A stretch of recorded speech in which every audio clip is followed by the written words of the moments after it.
Praise the Lord. இந்த மே மாதத்தில் 20ஆம் தேதி ஆகிய இந்த புதன்கிழமையின் காலை வேளையில் தேவ சமூகத்தில் வந்திருக்கிற ஒவ்வொருவரையும் கர்த்தர் தாமே ஆசீர்வதிப்பாராக.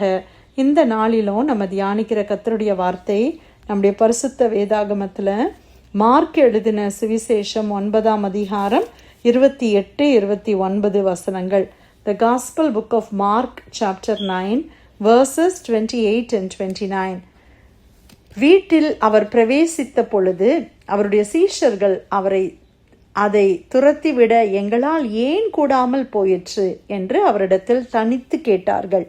அதற்கு அவர், இவ்வகை பிசாசு ஜெபத்தினாலும் உபவாசத்தினாலுமே அன்றி மற்ற எவ்விதத்தினாலும் புறப்பட்டு போகாது என்றார். அல்லேலூயா. கர்த்தருடைய அருமையான இந்த வார்த்தைக்காக இந்த காலை வேளையில் நம்ம தேவனை ஸ்தோத்திரிக்கலாமா? இங்கே ஆண்டவராக இயேசு கிறிஸ்துவினிடத்தில் ஒரு சம்பவம் நடக்கிறத நம்ம பார்க்கிறோம். நான் அந்த வசனங்களை வாசிக்கிறேன். அப்பொழுது ஜனக்கூட்டத்தில் ஒருவன் அவரை நோக்கி, போதகரே, ஊமையான ஒரு ஆவி பிடித்த என் மகனை உம்மிடத்தில் கொண்டு வந்தேன். அது அவனை எங்கே பிடித்தாலும் அங்கே அவனை அலைக்கழிக்கிறது. அப்பொழுது அவன் நுரை தள்ளி பல்லை கடித்து சோர்ந்து போகிறான். அதை துரத்தி விடும்படி உம்முடைய சீஷரிடத்தில் கேட்டேன், அவர்களால் கூடாமல் போயிற்று என்றான். அவர் பிரதியுத்தரமாக, விசுவாசமில்லாத சந்ததியே, எதுவரைக்கும் நான் உங்களோடு இருப்பேன்? எதுவரைக்கும் உங்களிடத்தில் பொறுமையாய் இருப்பேன்? அவனை என்னிடத்தில் கொண்டு வாருங்கள் என்றார். அவனை அவரிடத்தில் கொண்டு வந்தார்கள். அவரை கண்டவுடனே அந்த ஆவி அவனை அலைக்கழித்தது. அவன் தரையிலே விழுந்து நுரை தள்ளி புரண்டான்.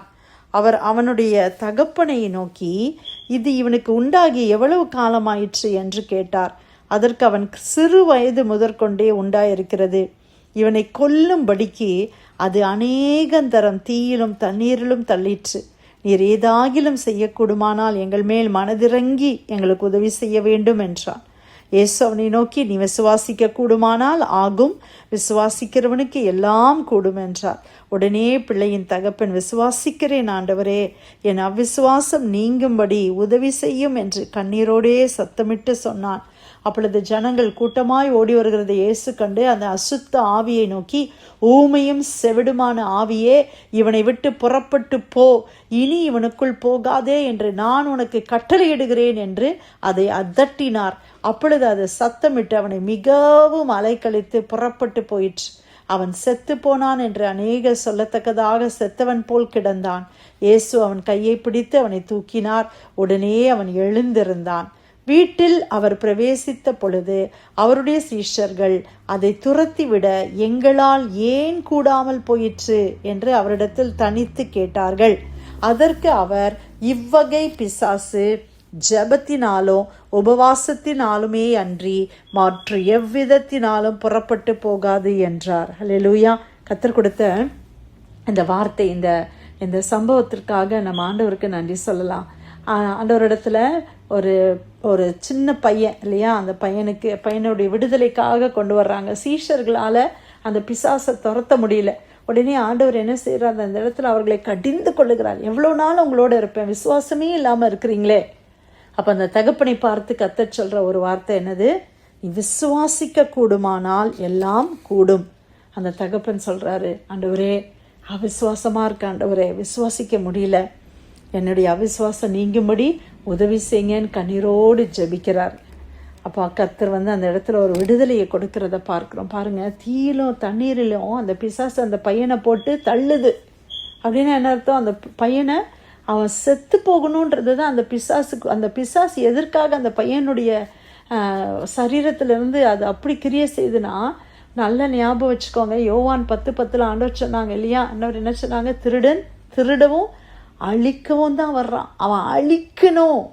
பிசாசு எதற்காக குடும்பங்களிலேயோ இல்லை நம்மளுடைய சரீரத்தில் அவன் கிரியை செய்கிறதுக்கு நம்மளை அழிக்கணுன்றது தான் அவனுடைய ஒரே ஒரு நோக்கம். அதே தான் இந்த இடத்துல பார்க்குறோம். ஆனால் இயேசு கிறிஸ்து அந்த இடத்துல அதட்டின மாத்திரத்தில் அந்த பிசாசு அவனை விட்டு நீங்கி போயிடுச்சு. அப்போ சீஷர்கள் ஒரு காரியத்தை கேட்குறாங்க. தனியாக வந்து வீட்டில் தனியாக இருக்கும்போது, ஆண்டவரே, ஏன் ஆண்டவரே எங்களால் அந்த பிசாசை விரட்ட முடியல? பாருங்கள், இந்த சீஷர்கள் நிறைய பிசாசுகளை விரட்டினவர்கள் தான். ஆனால் அந்த இடத்துல விரட்ட முடியலையே அப்படின்னு கேட்கும்போது கர்த்தர் சொல்கிறாரு, இந்த வகையான பிசாசு, சில வகை இருக்குது, அந்த வகையான பிசாசு ஜெபத்தினாலும் உபவாசத்தினாலுமே அன்றி மற்ற எவ்விதத்தினாலும் புறப்பட்டு போகாது. சில பிசாசு அப்படியே ஆக்கிரமித்து குடிக்கொண்டு இருக்கிறது. அதை விரட்டணும்னா நமக்கு என்ன வேணும்? உபவாசத்தோடு ஜெபிக்கும் பொழுது அந்த விடுதலையை நாம் பெற்றுக்கொள்ள முடியும். அல்லேலூயா. இன்னைக்கு நம்மளுடைய ப்ரேயர் லைனில் நல்ல உபவாச ஜபம், நம்முடைய சபைகளில் நல்ல உபவாச ஜபங்கள் நமக்கு இருக்கிறது. நம்ம எத்தனை பேர் உபவாசித்து நம்ம ஜெபிக்கிறோம்? நம்மளுக்கு எவ்வளோ விடுதலை தேவைப்படுது தெரியுமா பிரியமானவர்களே? நம்ம என்ன நினைக்கிறோன்னா, பிசாசு பிடித்தவங்கெல்லாம் ஒரு தனி கேட்டகரி, அவங்களுக்கு தான் இந்த மாதிரி டெலிவரன்ஸ்லாம் வேணும் அப்படின்றது நம்ம நினைக்கிறோம். உண்மையாகவே நம்ம சொல்லணும்னா நமக்குள்ளேயே எத்தனையோ டெலிவரன்ஸ் தேவைப்படுது. நம்மளுடைய ஃபேமிலிலேயே எத்தனையோ காரியங்களில் டெலிவரன்ஸ் தேவைப்படுது. அப்போ நம்ம என்ன செய்யணும்? உபவாசம் பண்ணி ஜெபிக்கணும். சில நேரத்தில் நீங்கள் பார்த்துருக்குறீங்களா, சில நேரங்கள் அது தலைமுறையாக சில காரியங்கள் தொடரும் இல்லையா? அதை நம்ம பார்க்குறோம். சில நேரத்தில் நம்ம ஈஸியாக அதை சொல்லிடுவோம். அப்பா மாதிரியே உனக்கு கோபம் வருது பாரு அப்படின்னு சொல்கிறோம். அந்த கோபம் அப்பா கிட்ட இருந்து எப்படி பிள்ளைக்கு வருது? அப்போ அதை நம்ம என்ன பண்ண முடியும்? பிரேக் பண்ணி நம்ம ஜெபிக்க முடியும். வரக்கூடாது. இல்லை அப்பா குடிக்காரனாக இருந்தால் பிள்ளையும் குடிக்காரனாக மாறுகிற காரியங்களை நம்ம பார்க்குறோம். அப்படியே சில காரியங்கள் அப்படியே தலைமுறையாக வருது, சந்ததியாக வருது. பிள்ளை இல்லாமல் இருக்கிற இன்ஃபர்டிலிட்டி கூட சில நேரத்தில் அப்படி தொடர்ந்து வருகிறத பார்க்குறோம். அப்போ நம்ம குடும்பத்தில் சில காரியங்கள் நீங்கள் பார்க்குறீங்கன்னா உடனே நம்ம என்ன செய்ய ஆரம்பிக்கணும்? ஜெபிக்க ஆரம்பிக்கணும். அதுவும் உபவாசம் பண்ணி ஜெபித்து அதிலிருந்து ஒரு விடுதலையை நம்ம பெற்றுக்கொள்ளணும். ஹல்லேலூயா. ஆமாம் பிரியமானவர்களே, நம்ம நினைக்கிறோம் ஏதோ ஒரு பெரிய பிசாசு அப்படிலாம் இந்த மாதிரி பையனுக்கெல்லாம் நடந்த மாதிரி நடந்தாதான். அப்படி இல்லை. சில நேரத்தில் டிப்ரெஷன், சிலது நம்மளுக்கு தெரியும், ஸ்பிரிட்லேயே நம்மளால் உணர முடியும். ஹல்லேலூயா. சில காரியங்கள் சிலதெல்லாம் ரொம்ப சின்னதாக தான் தெரியும். ஆனால் பார்த்திங்கன்னா ஃபேமிலியில் அவ்வளோ பெரிய குழப்பத்தை உண்டு பண்ணும், சமாதானத்தை கெடுக்கும். அதெல்லாம் நம்ம பைண்ட் பண்ணி நல்லா ஃபாஸ்ட் பண்ணி ஜெபிக்க அந்த பிசாசுகள் எல்லாம் ஒரு விடுதலை உண்டாகும். ஹல்லேலூயா. அதைத்தான் ஆண்டவர் இந்த நாளில் சொல்லுகிறார். உபவாசம் ரொம்ப முக்கியம். நம்ம நினைக்கிறோம் உபவாசிக்கலன்னா என்ன, நம்மளுக்கு இந்த ப்ராப்ளம் இருக்குது, அந்த ப்ராப்ளம் இருக்குது, எனக்கு முடியாது. ஒரு நேரம் உணவை நம்ம ஸ்கிப் பண்ணால் என்ன? ஹெல்த் கண்டிஷன்ஸ்லேயே சொல்கிறாங்க, நீங்கள் அப்படி ஸ்கிப் பண்ணால் நல்லது, நம்மளுடைய உடம்புக்கே அது நல்லதுன்னு சொல்கிறாங்க. இப்போ கர்த்தர் எவ்வளோ நன்மையை வச்சுருக்கிறார், ஆவிக்குரிய நன்மையை உபவாசத்தில் வச்சுருக்கிறார்.